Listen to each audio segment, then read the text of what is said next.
and then it just has to be stopped. Well, I mean, Gorbachev is evidently trying to create a saner, more rational Soviet policy. So shouldn't the counterpart of that be in the U.S. to stop these covert wars? Well, I hate to keep pounding away like Dr. Gloom, but even glasnost, you know, there's a downside of glasnost. We do have, like I say, Doonesbury announced the end of the Cold War. The nation, we've gotten the word out. There is a great movement in the nation, if you will, of revulsion, of saying these things are wrong. There's surprising people in the establishment.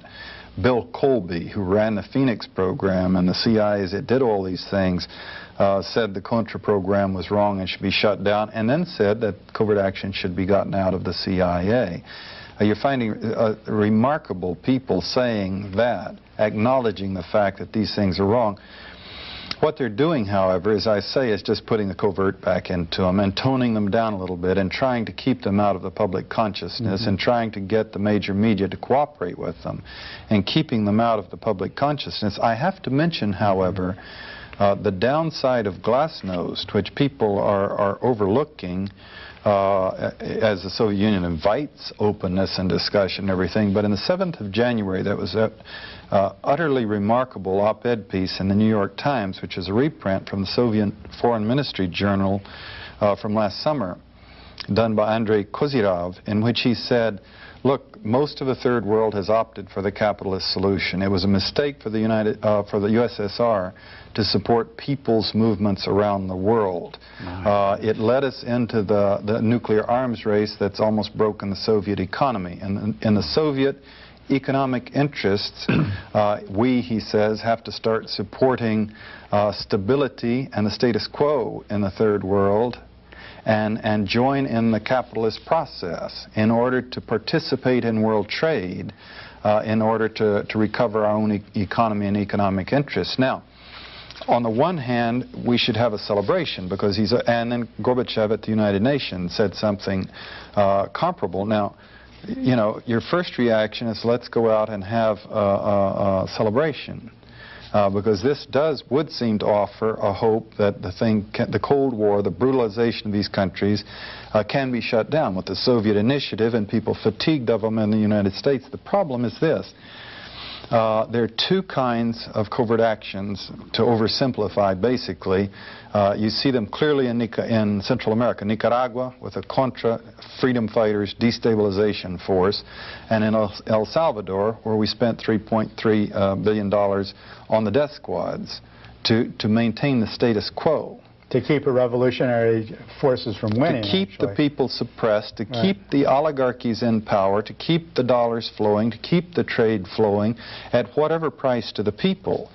Now, if the Soviet Union proceeds to do what it's discussing publicly doing, it is openly saying that it's going to be cooperating with the United States, colluding with the United States to support, for the El Salvadors, if you will, to support the status quo. Which means there won't be anyone, a major superpower, supporting the people's interests and the people's aspirations and hopes. And the two superpowers will be colluding to have better trade to dominate the third world. This would be a great step in the direction of the world security state. I mean, you've got, you know, let us not forget, wonderful as he may be, but an ex-KGB guy in Moscow and an ex-CIA director as president here. And that right there tells you quite a bit about the movement of the world, not to mention the great, you know, peacenik in London. Gorbachev was with the KGB? He has KGB background, yeah. Wasn't this Henry Kissinger's vision of the world, that the U.S. and the Soviet Union have a lot of common interests and they should get together and sort of divide up the world where each has their sphere of influence? Kissinger, of course, studied 19th century Europe, where they had carving up of Europe in spheres of influence. So this has been his policies. Well, as a matter of fact, Kissinger published a paper, co-authored paper, which is discussed, I believe it's in the December issue of the Progressive magazine, in which he's saying how the U.S., Bush, who had just won the election, should prepare to fight wars in the third world. that the Soviet Union, mentioning specific weapons systems that had been designed to fight Soviets in Russia, in Europe, but how they could be reintegrated to fight wars in the Third World.